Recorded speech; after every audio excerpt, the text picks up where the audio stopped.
دینه مهلو میخه کش بود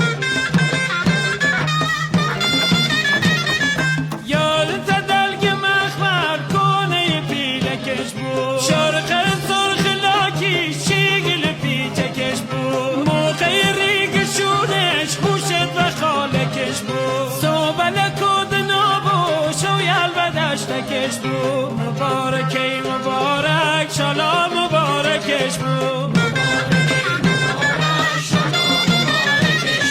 مبارکی مبارک شالا مبارکش بود یادت دلگ مخمر کنه بیله کش بود چارقد سرخ لاکی شیگل پیچه کش بود موقع ریگ و شونش